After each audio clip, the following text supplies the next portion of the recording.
नमस्कार शेतकरी मित्रांनो. धान बोनस संदर्भात अतिशय महत्त्वाची अपडेट ही आलेली आहे. त्याचबरोबर धान चुकारीचे पैसे हे शेतकऱ्यांच्या खात्यावर मागच्या काही दिवसांमध्ये जमा झाले होते. पण उर्वरित शेतकऱ्यांच्या खात्यावर रक्कम 259 कोटी ही नियर बाय म्हणजे 259 कोटीच्या आसपासची रक्कम ही शेतकऱ्यांच्या खात्यावर जमा होणार आहे. तर यामध्ये कुठले जिल्हे आहेत, त्याचबरोबर हे धान बोनस आणि धान चुकारीचे पैसे हे दोन्ही एकत्र मिळून खात्यावर कधी येणार आहेत, ह्याच्या संदर्भाची अतिशय दिलासादायक बातमी समोर निघून आलेली आहे.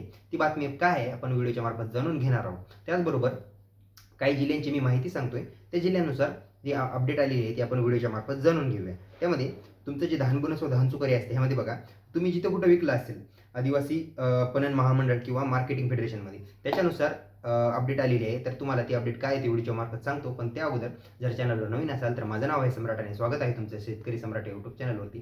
चॅनलला अद्यापही लाईक, सबस्क्राईब व शेअर केले नसेल तेही करून घ्या. व माझ्या डाव्या साईडला जे काही बेल आयकनचं बटन दिसते त्याला देखील दाबा, म्हणजे तुम्हाला शेती, धान बोनस व पीक विम्या संदर्भात सर्वात फास्ट अपडेट तुम्हाला तुमच्या मोबाईलपर्यंत नोटिफिकेशनच्या माध्यमातून भेटून जाईल. तर चला वेळ वाया न घालवता आपण व्हिडिओला सुरुवात करूया. पण चॅनलला लाईक व सबस्क्राईब करून घ्या.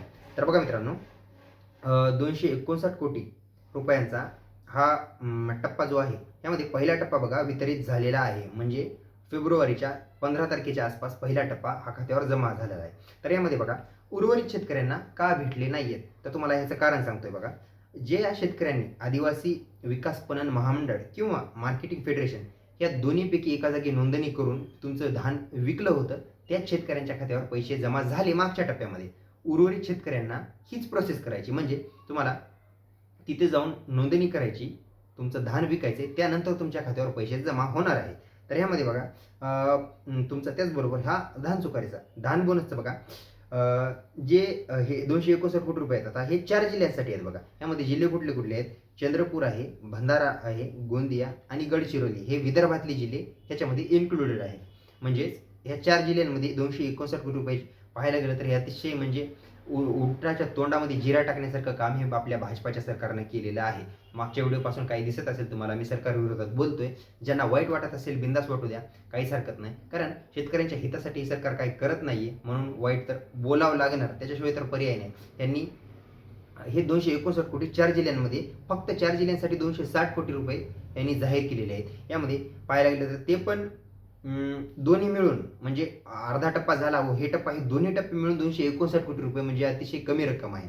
तर ह्या 4 जिल्ह्यांसंदर्भातची ही एवढी 259 कोटीची रक्कम होती. आता उर्वरित शेतकऱ्यांना लवकरात लवकर ह्या दोन्हीपैकी एका जागी आदिवासी विकास पणन महामंडळ किंवा मार्केटिंग फेडरेशन ह्या दोन्हीपैकी एका जागी तुम्हाला तुमचं मन करेल तिथं जाऊन तुम्ही हे नोंदणी करून धान विकलं असेल, तुमच्या खात्यावर येत्या 6 ते 7 तारखेच्या आसपास म्हणजे मार्चच्या पहिल्या किंवा दुसऱ्या आठवड्यात जर शनिवार रविवार ह्या 2 सुट्ट्या कार्यालयीन दिवस सोडले तर ह्याच्या व्यतिरिक्त तुमच्या खात्यावर रक्कम ही जमा होणार आहे. कोणत्या? ह्या 4 जिल्ह्यांची. ह्या बाकी जिल्ह्यांचं मी बोलत नाहीये.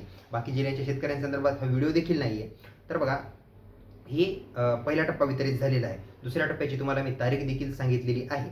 तर हे 4 जिल्ह्यांसंदर्भाची एक छोटीशी अपडेट होती, छोटीशी पण महत्त्वाची अपडेट होती. तर बाकी शेतकऱ्यांनी लवकरात लवकर हे जे तुमचं राहिलेलं काम आहे ते तुम्ही लवकरात लवकर करून घ्या. त्याचबरोबर हे रक्कम तुमच्या खात्यावर एक्झॅक्ट किती येईल, त्याचबरोबर मंडळ आणि गावाची जी काही संख्या आहे ती तुम्हाला पुढच्या व्हिडिओच्या मार्फत नक्कीच कळवण्यात येईल. याच्या संदर्भात ऑफिशियली तर ही एवढीच अपडेट होती, एवढी रक्कम आणि हे बाकी जी काही अपडेट येणार आहे तुम्हाला चॅनलच्या मार्फत कळवण्यात येईल.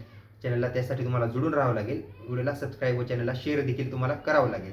ह्या जिल्ह्याची कोणी शेतकरी असेल व तुमच्या शेतकरी बांधवांपर्यंत ही अपडेट तुम्हाला पोहोचवायची असेल तर व्हिडिओला जास्तीत जास्त शेअर करा, लाईक करा आणि आपल्या बांधवांपर्यंत पोहोचवा, म्हणजे चॅनलचा व्हिडिओ देखील चालून जाईल व तुमची देखील मदत होऊन जाईल. तर चला, ही एवढीच माहिती आपल्यापर्यंत आलेली होती. ह्याच्या व्यतिरिक्त काही माहिती आल्यास तुम्हाला नक्कीच कळवण्यात येईल. आणि त्याचबरोबर मी मागच्या व्हिडिओमध्ये देखील सांगितलं, सरकारविरोधात बोलून जर कोणाला वाईट वाटत असेल बिंदास वाटू द्या, काहीच हरकत नाही. कारण सरकार कामच तसं करतंय. सरकारच्या विरोधात ज्यांना वाईट वाटतंय मी त्याच्या संदर्भात एक प्रश्न तुम्हाला मांडतो की बाबा सरकार तुम्हाला मारतंय देखील, म्हणजेच माझा सांगण्याचा हेतू घ्या की सरकार तुमच्या पैसे तुमचे आहेत, तुमच्या हक्काचे पैसे तुम्हाला देत नाहीये, तरीही तुम्हाला वाईट वाटते, तर तुमच्या एवढं महामूर्ख कोणी नाहीये. वाईट वाटत असेल बिंदास वाटू द्या, काही नाही. जे माझे जेन्युइन शेतकरी आहेत त्यांना जी मदतीचा भाव मिळतोय त्यांना तरी मिळू द्या, तुमचं काही नाही. तर चला, इथपर्यंत जर महत्त्वाचं वाटले असल्यास, व्हिडिओची माहिती महत्त्वाची वाटल्यास व्हिडिओला जास्तीत जास्त लाईक करा, शेअर करा आणि सबस्क्राईब करा. अशीच माहिती घेऊन आपण पुढच्या व्हिडिओमध्ये देखील येणार आहोत. ह्याच्यानंतर आपण धान बोनस व धान बोनसची माहिती ह्या व्हिडिओमध्ये नाही देता आली, त्याच्याबद्दल क्षमस्व.